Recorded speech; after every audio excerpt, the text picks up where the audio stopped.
No.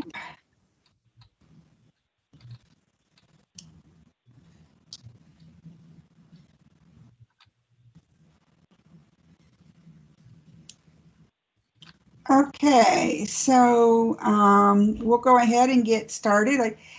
Candace, I did add send a PowerPoint to you. If you could copy that into the chat later on, if anybody wanted the copy of the PowerPoint, they could then have it. It's not a very long one, but certainly if you're going to want it for later, it'll be there in the chat. So Jim, I'm going to turn it over to you first. Great, thanks, Diane. As Diane alluded to, my name is Jim Como. Some of you see it as James.Como. Last name is spelled kind of funky, C-O-M-E-A-U-X. But I am Assistant Director in the Office of Federal Programs, and I work typically on what we consider to be kind of the operation side. So working with allocations, data, numbers, etc. There are a couple things that we are beginning to work on. The first is comparability. This is a process every year for traditional districts. We need to collect some data, mostly related to staffing data in buildings. And this is to demonstrate that districts are not driving funds disproportionately to non-Title I buildings. And so we do collect some teacher data that you're reporting currently, your districts are reporting currently through the end of January, and then we run some reports. The way the process works is we have to do it every year. Every other year, we have to kind of do a more fulsome approach to it, a more detailed approach. This is the year where we don't necessarily need to get in the same amount of details, but the report's still there. We still need to complete it, etc. Not every district has to complete comparability.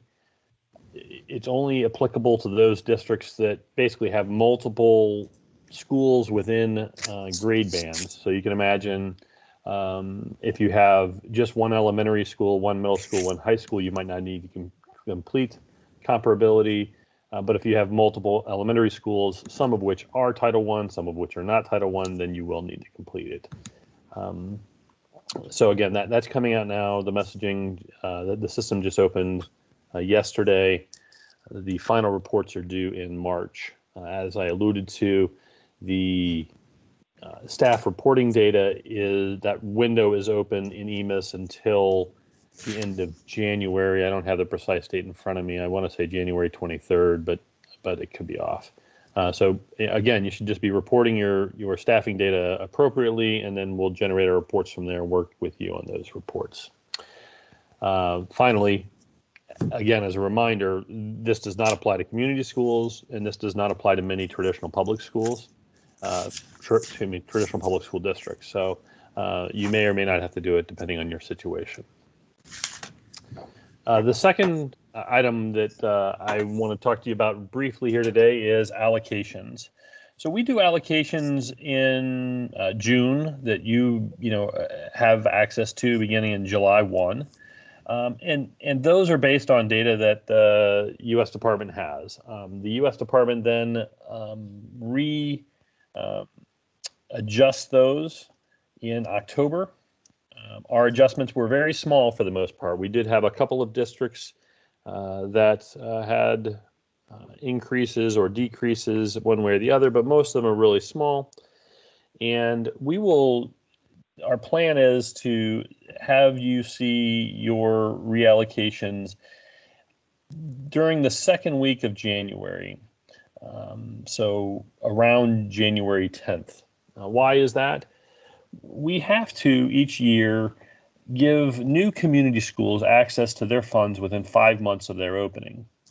And there were a couple of community schools who are new this year who had a start date of on or about August 10th, which means we need to give them access to their funds on or about January 10th. So on January 10th or so, we will be doing reallocations for all schools and the traditional public districts. Again, we don't expect that the change will be very much for most of you, but you will see changes in the CCIP. One of the challenging things is if you have even a slight decrease, it might send your application back into a revision status. So you can imagine, even if we're only decreasing you by less than 1%, it will throw your CCIP application into a status that needs to be revised. Again, most of the changes are going to be very small. We do have some unused funds from prior years that we're going to be able to distribute as well, which should even further mitigate or ameliorate that situation. However, it is possible that some of you do have a decrease and it sends your application into a revision. Again, those would be for Title I, Title II, and we'll also do 3 and 4. I don't know that we have a reallocation in Title V, which is the rural, again, which would only apply to some of you. But that is our plan, to get you a new amount of money. And then if we hear kind of the all clear from the U.S. Department, which we usually do in January, that says, yes, all of these funds that we said you'll have available to you, you do have available to you. If we hear that, then we'll let grants management know that they can release any and all funds to you. So for right now, for instance, you see an allocation that's available to you, you can only draw down 90% of that. Because we don't want you to draw down 100% and then have the U.S. Department come back to us and reduce that amount. We don't want it to come out of pocket. Like I said, usually in January, the U.S. Department will say, yes, we can now confirm that the full amount that we were going to send to you, we are sending to you at any rate. So we'll be hoping to lift that 90% cap. Hopefully in February, but it sometimes happens as late as April. Diane, I think that is all I am capable of speaking on. But if anybody has any questions, I'll stick around. And so you can ask me, or you can, of course, email me. All right. Thanks, Diane. Thanks, Jim. So, Morgan, Whole Child Framework. Yeah, thank you very much, Diane. Hi, everybody. My name is Morgan Brown. I am a new assistant director in the office, and part of my focus is on well-rounded education. So I on Title III, on Title IV, non-public issues, community schools, family engagement, so sort of well-rounded education topics. And I wanted to just make you guys aware of a tool that's available for districts and schools. Earlier this month, ODE, in particular the Office of Integrated Student Supports, released what's called the Whole Child Framework. And if you remember, in Ohio's strategic plan, Each Child, Our Future, the whole child is at the center of the plan, right? And so that means going beyond academics. So, districts and schools that focus on the whole child focus on social emotional learning, on physical and safety needs. And so this whole child framework provides a blueprint to kind of meet those whole child needs. And it'll help DLTs and BLTs make sure that the systems and supports that are in place within their districts and schools are taking whole child needs into consideration. So in addition to the framework itself, which is already online, it's online right now, there will also be a whole child toolkit, and it's designed to help districts and schools actually implement a whole child approach, or sort of figure out, what are the needs, and survey even families and students and staff, and survey them to find out where are we in terms of our whole child framework, and what could we do in order to improve the environment in our schools. It's a totally optional thing, but it is encouraged by the department just as a part of our strategic plan and a part of the work you're already doing. A lot of you are already doing PBIS and social emotional learning and a lot of these topics that are part of whole child approach. But it will just it'll be a frame of reference for you to know, how that fits into the broader framework. So it's available on the ODE website. If you just Google Ohio or Ohio Department of Education Whole Child Framework, it'll be the first thing that comes up. I tested it this morning just to make sure for you. You can also email wholechild@education.ohio.gov if you would like to learn more directly, get a email response directly from that office. So I would just encourage everyone to check it out and reach out to the Whole Child team if you have any questions. And I'll stick around at the end as well if you have any questions. Thanks. All right, thanks, Morgan. I know that everyone's nervous about when is compliance going to show up.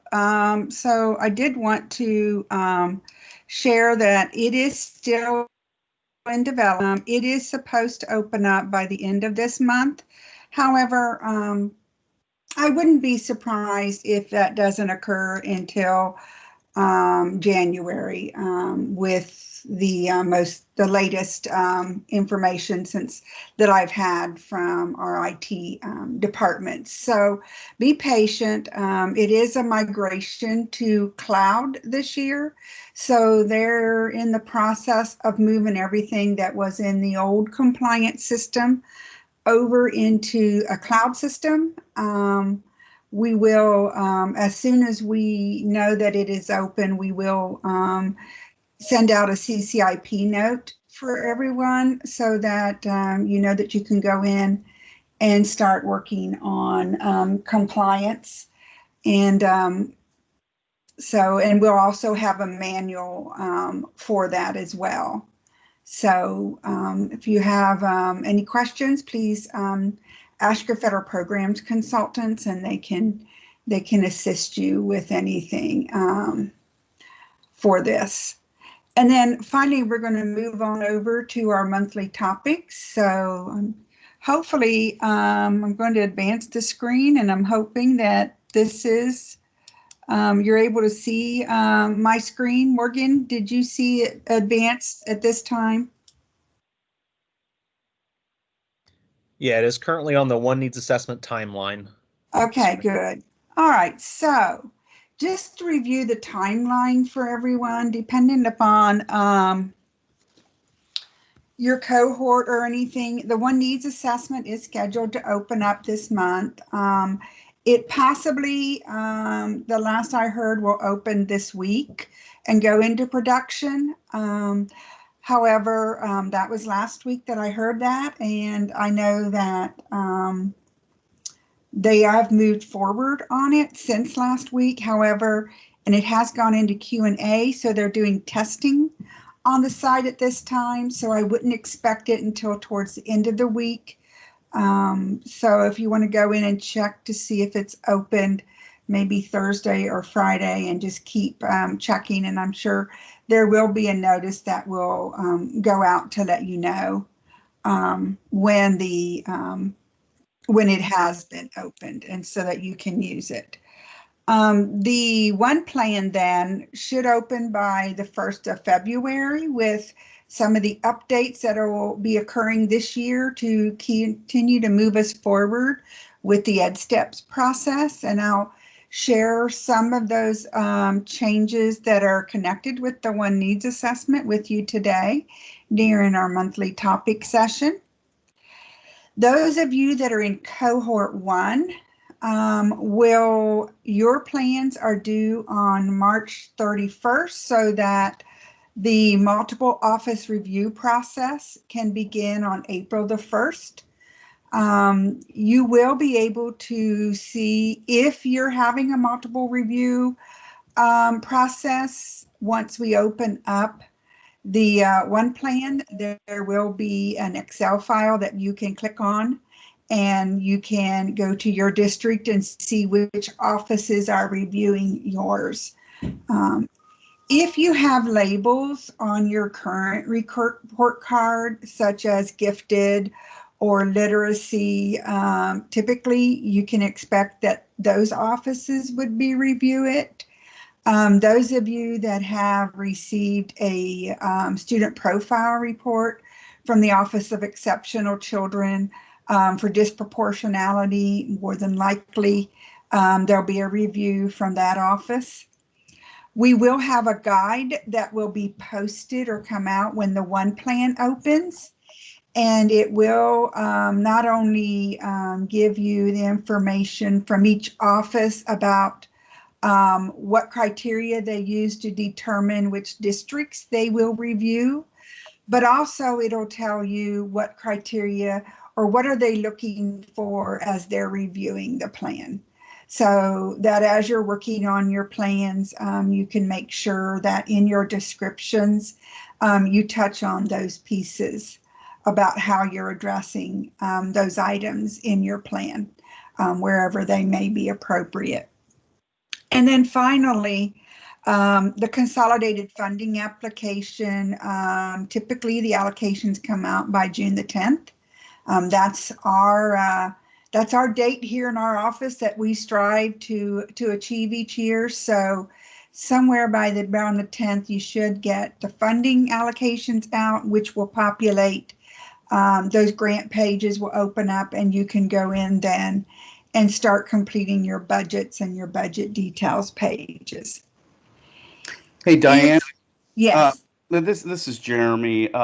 Just thank you, very much on this slide. Just a note on this slide where it says one needs assessment. It could be a little misleading where it says cohorts, cohort 1. All districts will be doing the one needs assessment.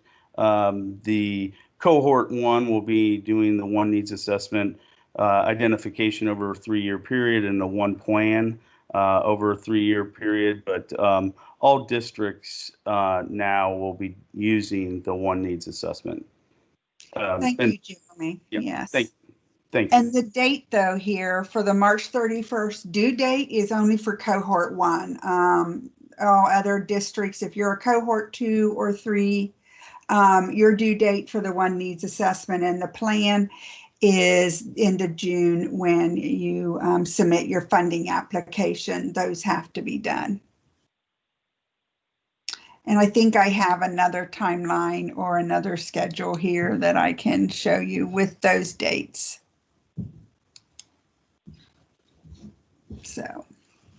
So this year, cohort 1 begins, and it's from FY21 to 22.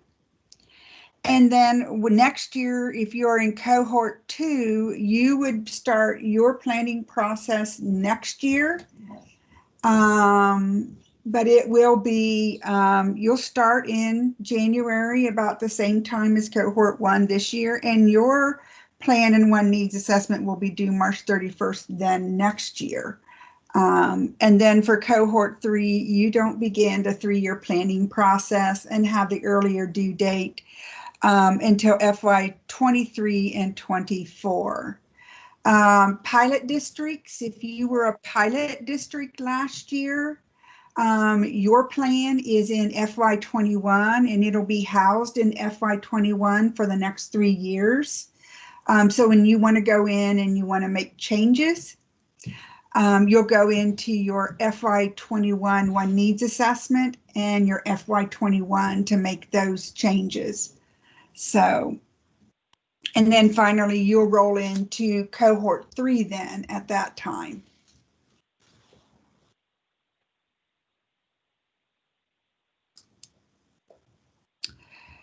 So here's, those of you who have not been in the one needs assessment, here is a snapshot of what it looks like.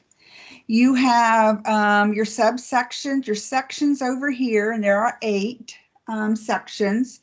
Curriculum, instruction, and assessment has been parceled out into 3 different curriculum, instruction, and assessments. There's one for teaching, there's one for student populations, and there's one for curriculum. So you'll be able to, within those, go into the different subtopics within those areas to look at the questions.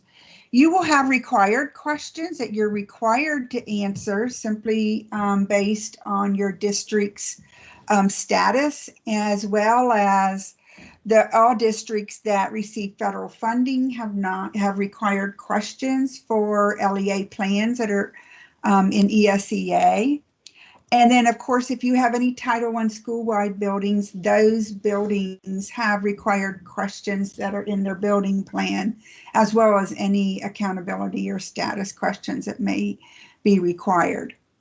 You have some questions that are recommended, which means they're recommended you based on your data and your status. You may want to look into these areas and look at these questions and look at the root cause. You may decide that you want to respond to them and have them included in your data analysis for your district.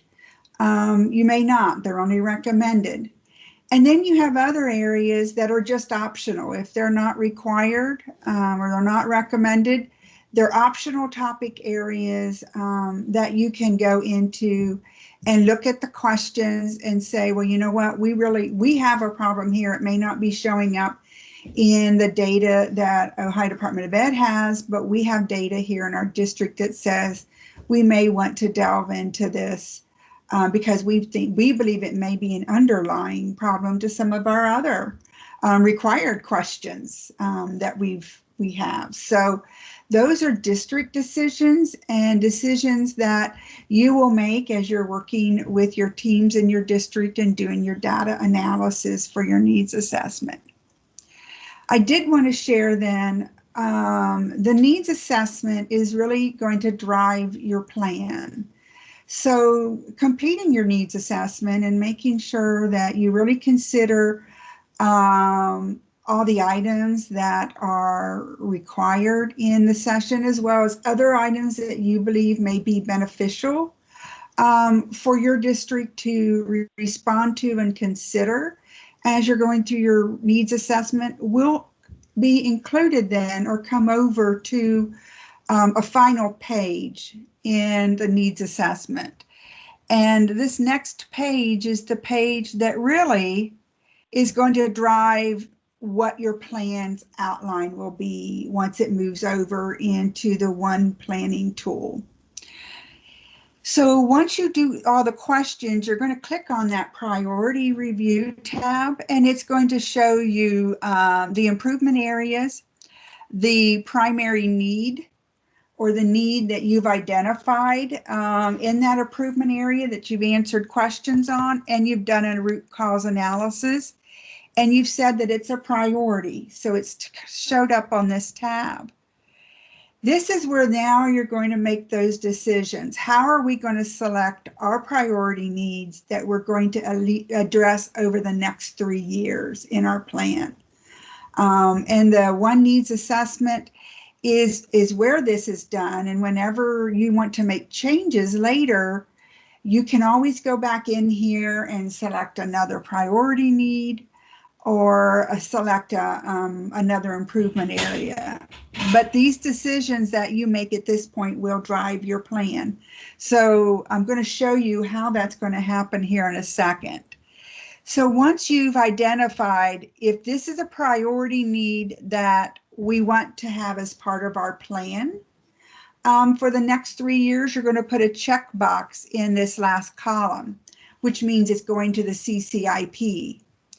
But you also want to look at your root cause, and you want to think about what are the other topics or improvement areas that we're going to have to address in order to address our root cause analysis and to make any type of impact on this priority need. So, for example, this one is underneath curriculum and instruction, and it's an English language arts needs.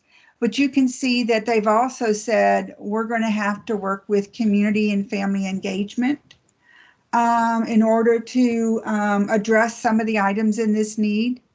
We're going to have to do some professional capital, which could be professional development activities, or it could be providing specialized staff to address this need.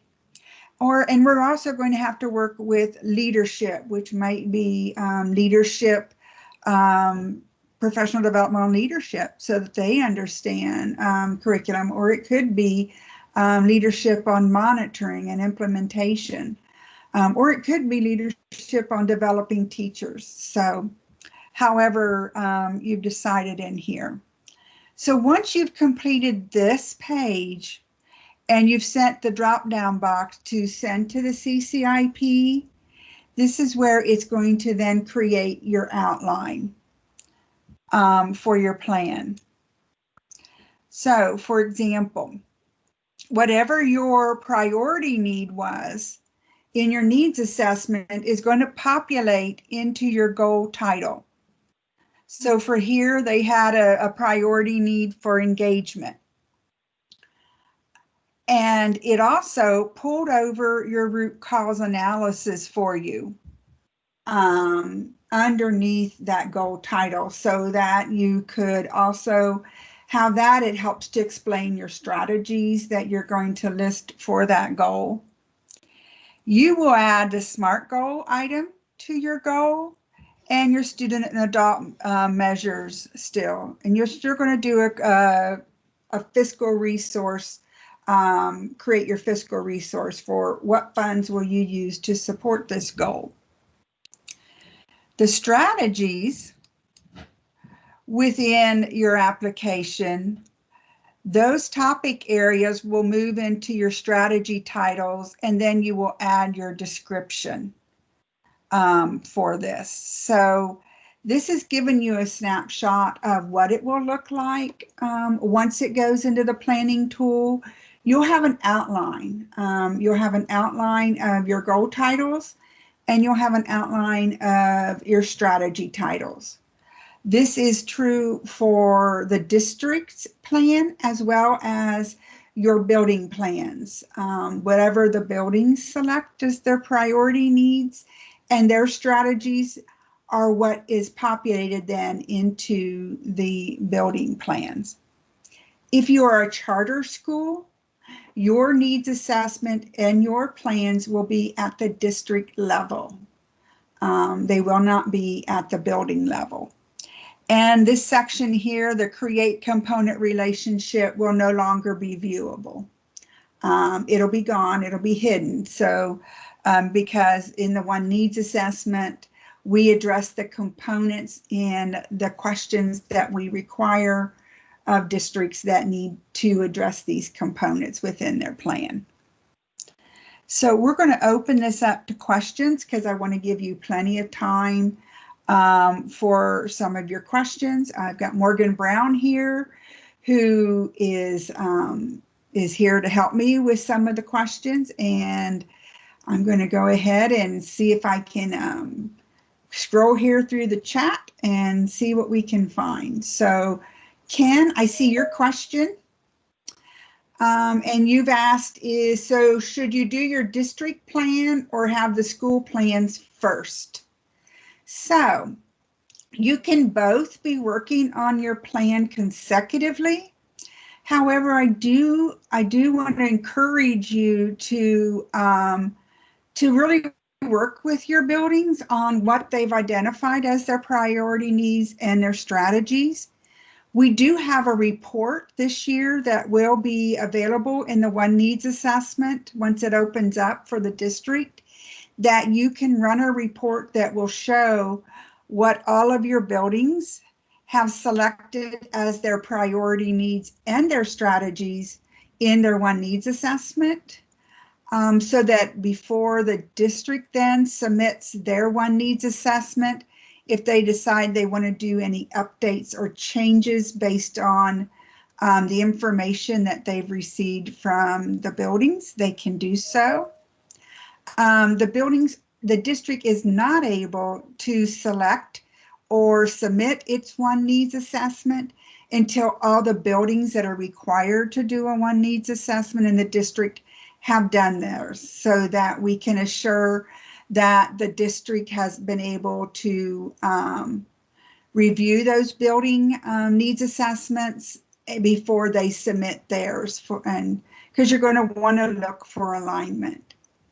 One thing that the buildings will be required to do once they get into the plan is their priority. If they have a priority need, they're going to select which goal of the district or which priority need of the district does this priority need align with? For example, the district may have English language arts as their priority need simply because they're looking at a K through 12 goal.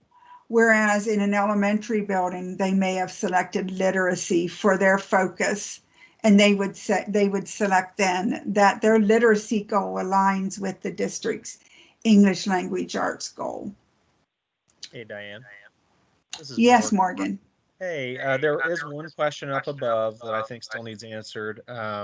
Becky Miller asked, required items must have a root cause analysis. So she wanted to know if required items must have a root cause analysis. So in that case, I think that they do have to have a root cause, and you can select them as a priority need if you would like to pull them into the second tab of the one needs assessment. You don't have to send every required item to your plan. So you don't have to include every, if it's not part of your improvement plan and what you're going to focus on over the next 3 years, you don't have to bring that over. But I do believe you have to answer the root cause, correct, Diane? I think what happens is you have to answer the questions that are in the required items. And then after you've answered those required items, underneath that priority need or that topic, you will decide, is this going to be a priority then? And once you select yes or no, then you do a root cause analysis, and it goes over to the last page. So the process is you determine, once you've answered the required questions within that section, then you'll decide if it's a priority need, and you'll do a root cause analysis. Those then will flow over to that last page, and then you'll have a last opportunity to look at all of those priorities that you've selected, and then select which ones are going to be the priorities you're going to focus on for the next 3 years if you're cohort 1. If you're cohort 2 or 3, it's going to be for the next year or 2 that you'll select your priorities for. Diana, there's another question here. So the one plan is replacing the CCIP, but one plan isn't developed yet. So the one plan is, this is the one plan protocol or pilot. We are working within the CCIP or the planning tool to at least start the processes of the one plan and of ed steps. I'm sorry. So that, yes, eventually the idea is that there is only going to be one plan.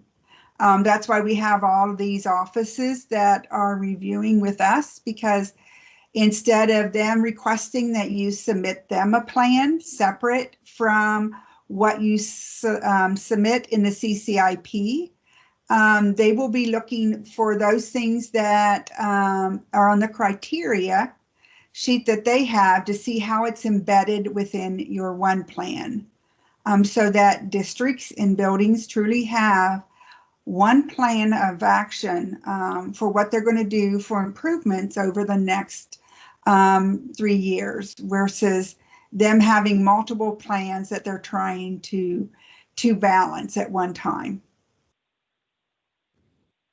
I would just add that some of the functionality that's going to be there in the one plan and the ed steps process down the road is being built in now, so that your plans start aligning to that. So for instance, that it pulls over the section title, and that you're filling in.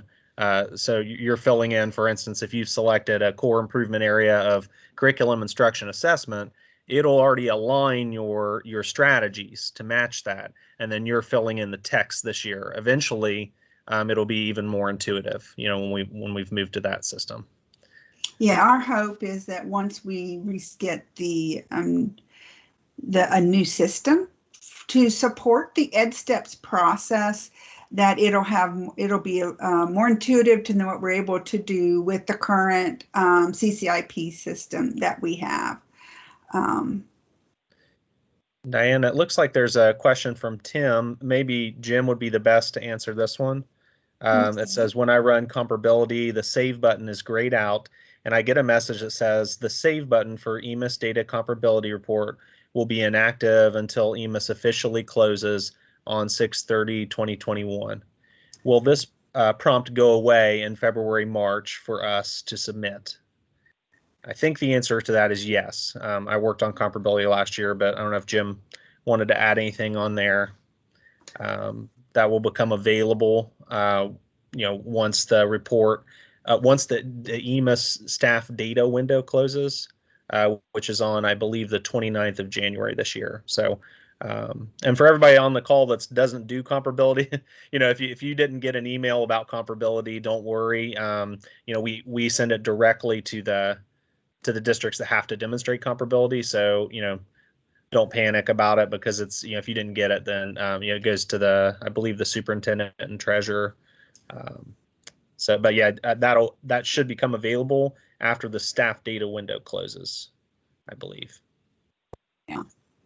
So we have someone who said they were told to have their BLT teams identify the questions, problems, and root cause, then send it to the DLT to review and approve before the BLT does SMART goals, action steps, and strategies. So with the system, the buildings need to complete their one needs assessment before the district, so that the district can submit their needs assessment over to the CCIP. Once all of the buildings have their needs assessments done, then the district can begin their plan, and the buildings can start working on their plan as well.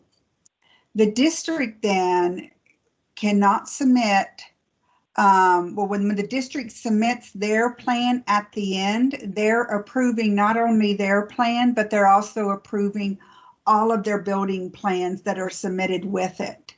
So there will be a reminder for districts when they go into and they're finished with their their district plan, to make sure that they have reviewed all of their building plans, and are in agreement with what they've identified as their priorities and their strategies, before they submit the district plan, because they all come in together at one time.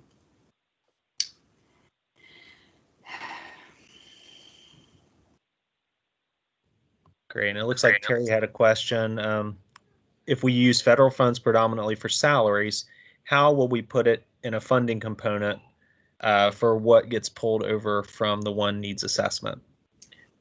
So if you're hiring staff with your federal funds, then your staff would be supporting, which of those goals are they supporting? That would typically be a professional capital, so that you would identify them underneath which goal that those staff members are supporting, or that you're hiring to assist. For example, if you have title reading teachers at your elementary level, you would expect to see that there would be some type of strategy or a goal that for literacy or English language arts, if those teachers are providing supplemental reading supports to students in those buildings.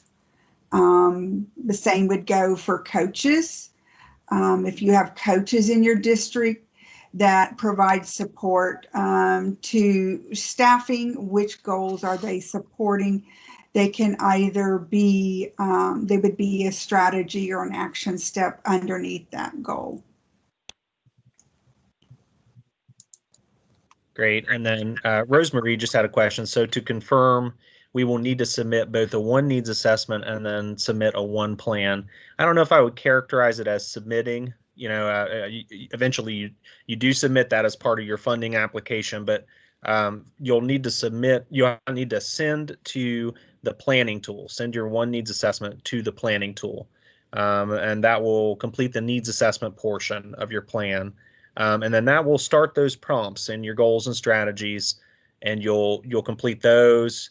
and you would want to complete your planning tool, have your plan ready to submit for everyone that's not in cohort 1. That'll be by June 30th, so that you can establish a substantially approved date of July 1st. So you can submit everything like you always have on, by June 30th. But for cohort 1, you would need to have your needs assessment and your plan both completed by March 31st, so that the offices can give you feedback on your plan. And there is, in the one plan, there is a submit button for the planning for your plan, so it identifies or lets us know that that's your way of telling us that you're done. It's ready to be reviewed. And it goes into the history log that's on the planning tool side.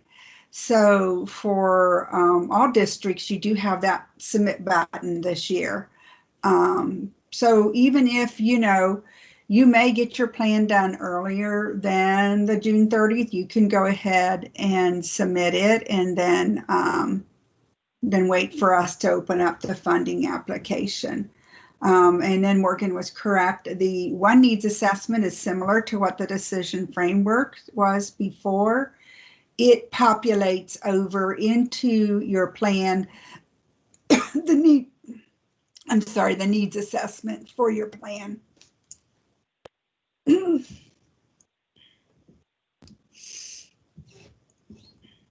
right. Okay. Next message looks like it's.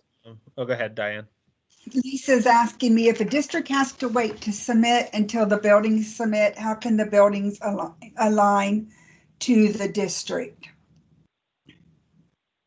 So that is where your district teams and your building teams are working together at the district level, so that there's an understanding of this is what the district, the direction of the district, and this is what our buildings are selecting as their priority needs.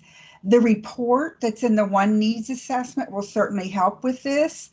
But you will still want to make sure that there's conversations or communications back and forth between the buildings and the district leadership as their plans as their needs assessments are getting completed.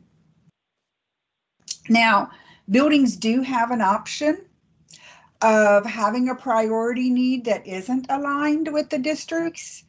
And that is why we have districts that are approving plans. For example, you may have 4 elementary buildings, and literacy may be the district's goal. And for 3 of your elementary buildings, that is definitely something that they need to work on. You have a 4th elementary who's doing very well in their literacy, and they certainly want to continue the work that they're doing in literacy. But math is the area now that they would like to focus on, and they want to improve their math scores, especially in their higher grade levels in the elementary. So they may want to have a priority need for math in their building. That should be a conversation that occurs between the district and the building. So if the building has a priority need that comes over, such as this case, math, and they have some strategies that they're going to do at their building to really help move their math scores higher, the district's well aware of that and is supportive of that direction for that building. But this is something that really is more at the district level to monitor and to work with their buildings about what are the needs of each of the buildings, as well as then what are the overarching needs of the district based on what our building needs are. Diane, there's a question here. It says, from a guest, it says, if we use Title I funds for salary, do we need to make sure we answer a question and have a priority that aligns to it?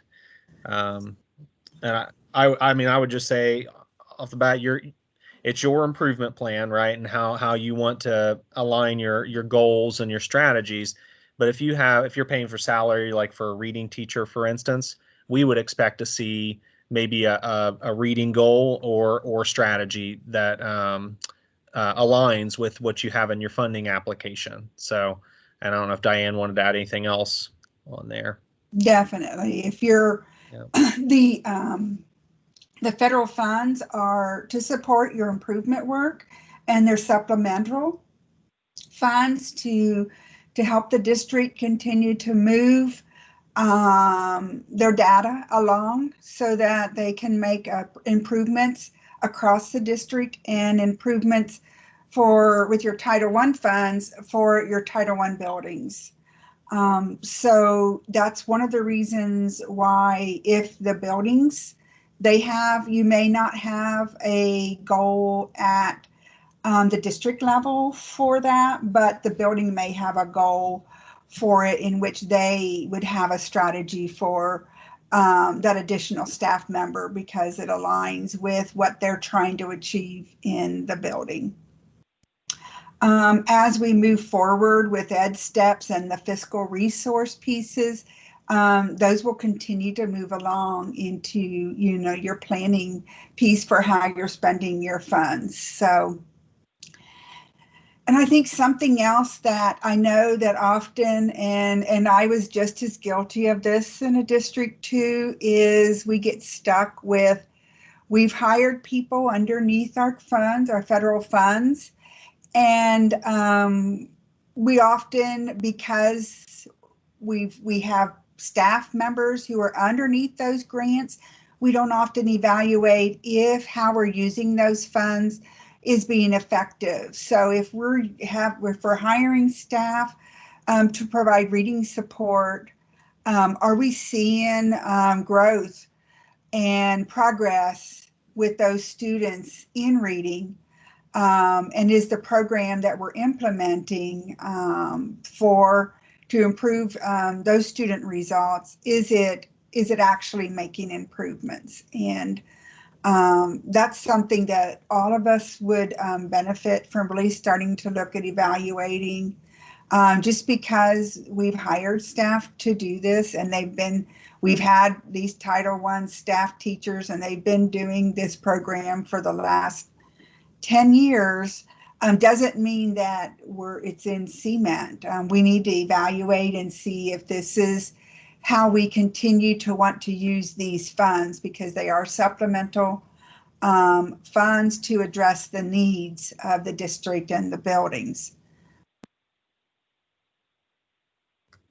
Great, thank you, Diane. Just kind of moving forward a little bit, just in sake of time, there's a question here about the root cause, and we answered sort of that process of how that occurs within a question. So I'll kind of move on from that to maybe Rebecca's question. Who is our go-to person? This is a good question. Who is our go-to person when we have questions completing these documents? So that's a really good question. You can always reach out to your federal programs consultant. If it's a technical issue that you're having in completing it, you can also email edsteps.oneneedsassessment@education.ohio.gov, and maybe Rachel or somebody could put that in the chat, and it's in our guidance documents, all of our guidance documents. So you can always email, and they sort of do a triage. So if it's a tech related question, we have an IT person, and if it's a program related question, it'll go to our team, and we'll get back to you, within 48 hours, I think, is our policy for getting back to districts. So, but you can always reach out to your federal programs consultant as well, and they can reach out to us within our team. So we're happy to help you either way. And then there's also a really helpful webpage that has a 7-minute navigation video. It has a user manual. It has FAQ. And so if you just go to Ohio Department of Education to the website, and then type in the search bar One Needs Assessment, and it'll be the first one that comes up. And it has a lot of helpful resources there. And of course, if you have an SST person who's working with your district, they can certainly be feet on the ground to assist you with anything as well. but you can always contact your federal programs consultants. So the recommended number of goals and strategies to have in a plan. There are things that we recommend. We have the 3 to 5 rule that we've kind of, 3 to 5 goals, 3 to 5 strategies, 3 to 5 action steps. Really depends on the size of your district and your capacity within your district to implement the plan. You don't want to write a plan that's so big that the chances you're going to be able to accomplish what you've put in the plan within the time period of the 3 years is not going to, you're not going to be able to make it. You don't have the staffing or the resources to be able to do everything. However, you also don't want to write a plan that isn't going to help move your district or have an impact. So it's really up to the district to decide. I know that typically there's 2 at least goals. We recommend 3 to 5, and the same with everything else, but it's up to you to decide. So if you're saying if we're cohort 1, you still have to do the CCIP. Okay, so the CCIP is the Comprehensive Continuous Improvement Plan. The one plan is a part of that.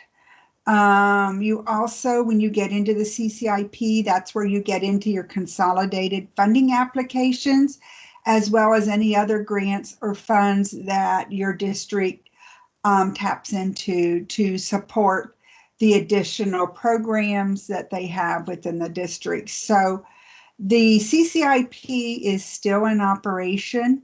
Once we move over to Ed Steps, Ed Steps will be transitioned into or over to, and many of those things that we currently have in the CCIP will be in the Ed Steps system. However, at this time, it's going to be a process until we have everything moved over, and there may still be things that may live in the CCIP at the end. We are working on getting a contractor to start building the system, so it's going to take. We'll have more information about what all will go into Ed Steps later, and then what all will still live within the CCIP. But the one plan will eventually, and the one needs assessment will eventually roll underneath the Ed Steps piece of it. All right, I think the next question, Diana, is a really good question. If our district is in cohort 1, how do we determine which individual buildings are required to complete the building 1 needs assessment, or should all of them? Definitely we'll have the school label flow chart again, right, that we've always used to kind of guide in our supports for those buildings that do need to complete the 1 needs assessment, so or a needs assessment in prior years, just the needs assessment. So that you have the school label flow chart, but you'll also have a little warning validation message, and that'll be posted, by the way, on the school label flow chart. It'll be posted on our 1 needs assessment page, and you can also just ask your consultant, and it lists all the buildings that are required. But there'll also be a validation warning that comes up when you go to submit the district level plan that will tell you if your buildings have not completed their 1 needs assessment. So and then also within each building, you're going to be able to look. You could pull up the individual building and see if there are required questions.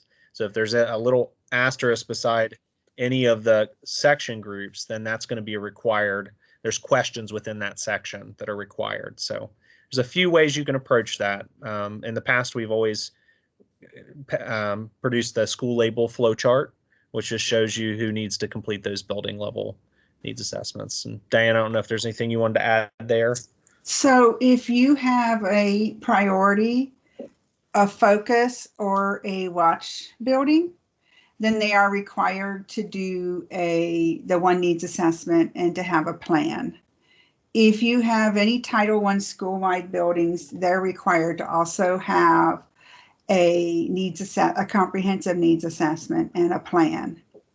And if your district is an intense, an ADC, or a moderate DF district, then every building within that district is required to do a one needs assessment or a plan. And that school labels flow chart, which has been added to the doc library and also the web page for the one needs assessment, will explain all that to you as well. And Diane, there's just a follow-up question that's kind of similar. So to clarify, buildings that are not Title I school-wide and that are in independent status, so there's no building label, are not required to complete the one needs assessment.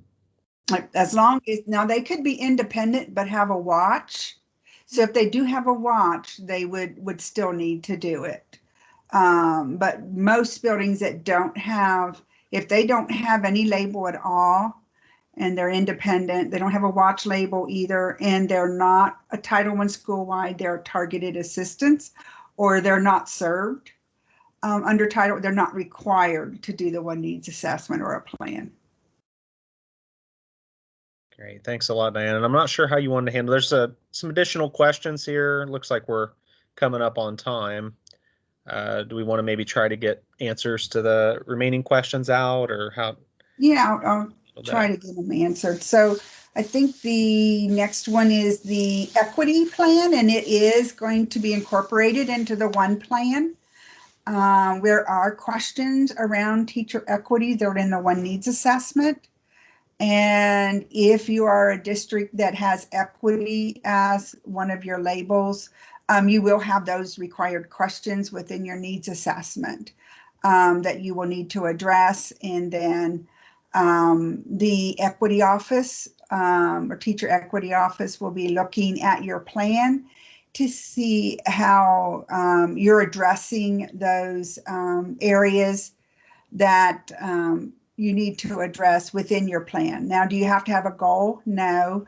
You can have those as strategies or action steps underneath a goal in your plan.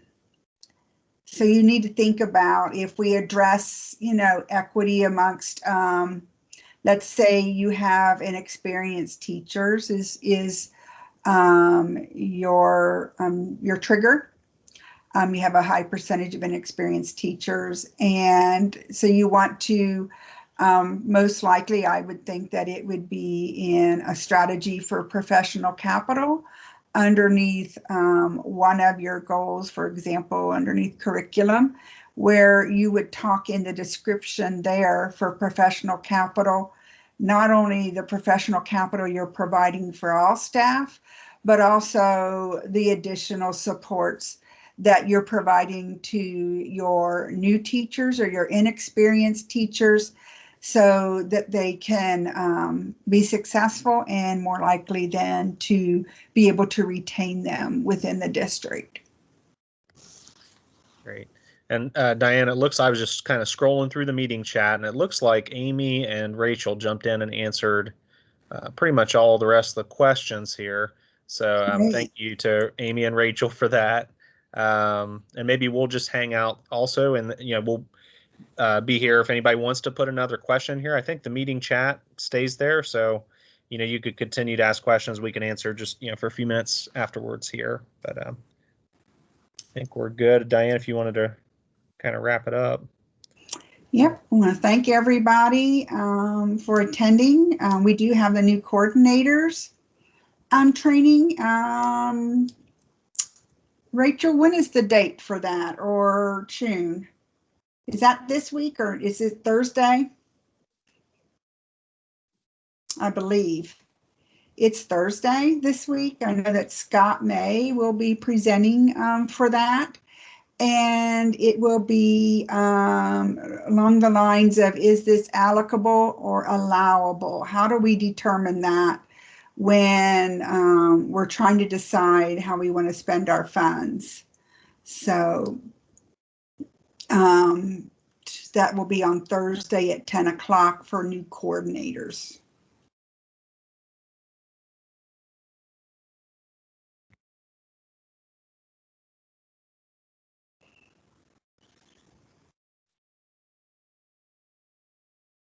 Okay.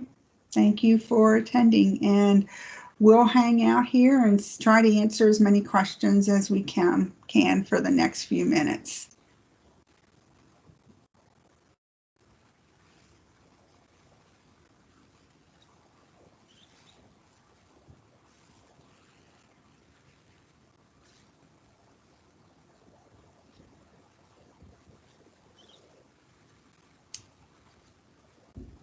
So Bethany Hudson says, will we find out if we're getting an on-site or a desk review before the compliance system opens?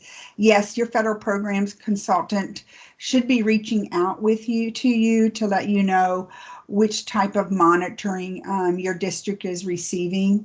Most of the on-site and the desk review letters have gone out, so you can always contact your federal programs consultant to make sure you didn't miss communication. If you didn't receive a letter, then you're most likely a self-survey, and you should be getting a notice about that from your consultant as well.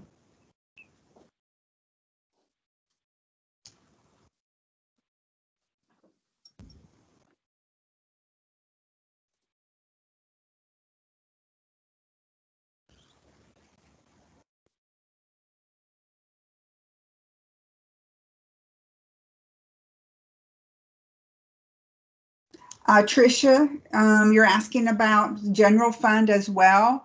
And certainly we understand that the funds that you receive from the federal funds, they can only go so far, and many districts have to use general fund for some of the strategies and action steps in their plan.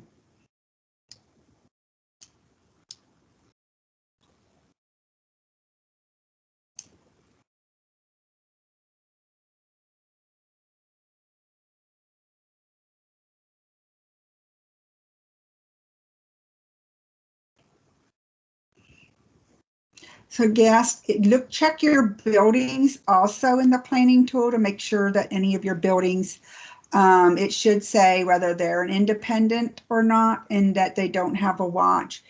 If you do not have any buildings that are school-wide, and they don't have a label at the building level, and your district is not an ADC, an intense or a moderate DF, then they would not have to do the one needs assessment in the plan. And of course, you can always check or email your federal programs consultant, and they can check your labels for you to make sure that you're correct before you get started if you're still not sure.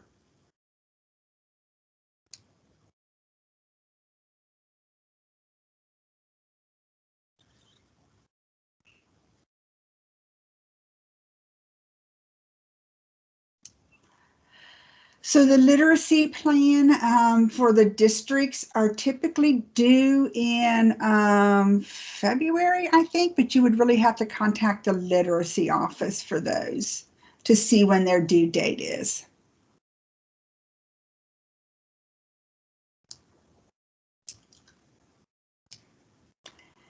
And Anne wanted to know where on the district page do you see your label? If you go into your planning tool, for this year, you will see there on the opening page for the planning tool before you select district or buildings. There's at the top, there's a box that shows the district's label.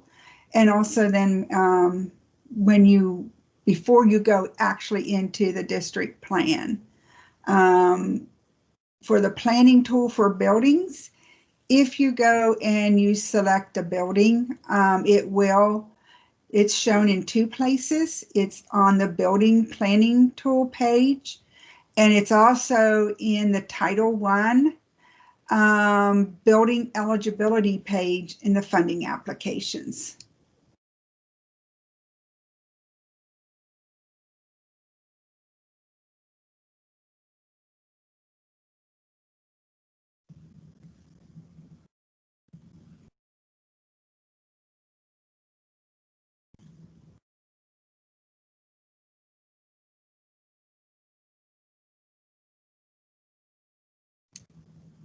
Yes, Bethany, you would have a comparability report. You have 2 elementary buildings that are served Title I, so you would do a comparability report for those.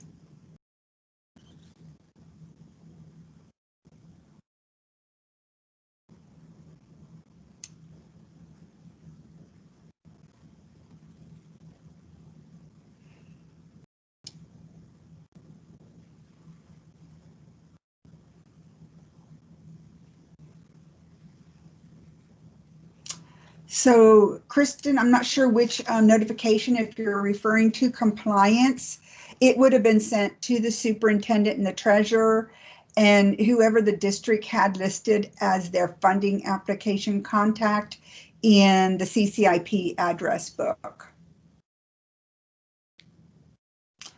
The one needs assessment, Dwayne or Danielle will open up for everyone at the same time. So it should open up hopefully this week. So you can start going in and looking at the questions and looking at your buildings and seeing if they have required items or not.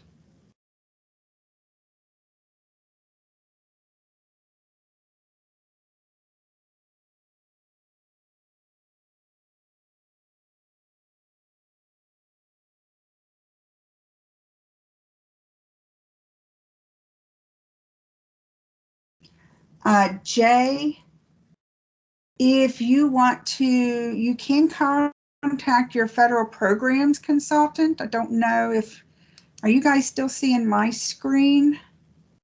Let me see if I can show you once you get into ODE. I asked Jay what his district was and told him I could message him. Okay, good.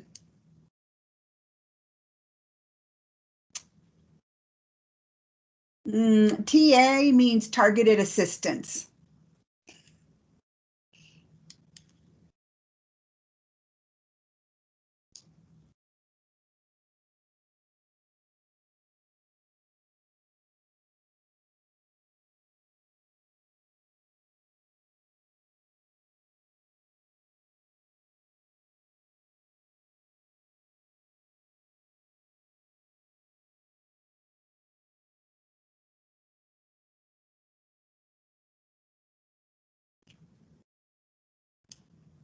Yes. If they're not Title I served and they're independent with no watch status, then they do